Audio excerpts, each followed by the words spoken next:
TikTok অ্যাকাউন্টে আপনার offline বা আপনার নেট নাই, তারপর কিন্তু আপনি 200 ভিডিও ডাউনলোড করে রাখতে পারবেন বা পরবর্তীতে কিন্তু ওয়াচ করা ভিডিও দেখতে পারবেন। সেটা কীভাবে করবেন সেটাই আপনাদের দেখাবো। এরকমের ইন্টারেস্ট ভিডিও পেতে আমার চ্যানেলটা সাবস্ক্রাইব করে দেবেন এবং ফলো করে দেবেন। সেজন্য চলে আসতে হবে টিকটক অ্যাকাউন্টে। এইখানে উপরের দিকে দেখতে পাচ্ছেন আমার টিকটক অ্যাপসটি রয়েছে, এখানে একটি ক্লিক করে দিলাম। ক্লিক করার পর এরকম একটি ইন্টারফেস চলে আসবে।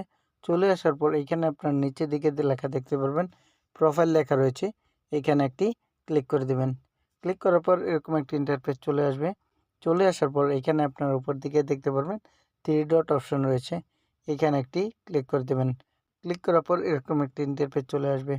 চলে আসার পর এখানে আপনার নিচের দিকে লেখা দেখতে পারবেন অফলাইন ভিডিওস, এখানে একটি ক্লিক করে দেবেন। ক্লিক করার পর এরকম একটি ইন্টারফেস চলে আসবে। চলে আসার পর এইখান থেকে আপনি যতগুলো ভিডিও চাচ্ছেন ডাউনলোড করার জন্য, রেখে দেওয়ার জন্য, পরবর্তীতে দেখবেন যে আপনি অফলাইন হবেন, তারপর দেখা যাবে আপনি এতগুলো ভিডিও দেখতে পারবেন। এখান থেকে আপনারা সিলেক্ট করে নেবেন ক্লিক করে যতগুলো ভিডিও চাচ্ছেন।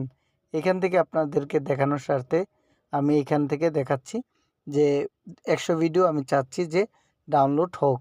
এখানে আপনারা ক্লিক করবেন। ক্লিক করার পর এখান থেকে নিচের দিকে দেখতে পারবেন ডাউনলোড অপশন লেখা রয়েছে, এখানে আপনারা একটি ক্লিক করে দেবেন। ক্লিক করার কিছুক্ষণ পরে দেখতে পারবেন আপনার ভিডিও কিন্তু অটোমেটিকলি এখানে দেখুন ডাউনলোড হচ্ছে। এভাবে চাইলে কিন্তু খুব সহজে আপনার অফলাইন থাকার পরও আপনি পরবর্তীতে চাইলে ভিডিওগুলো দেখতে পারবেন। এরকমের ইন্টারেস্ট ভিডিও পেতে আমার সাথে থাকুন।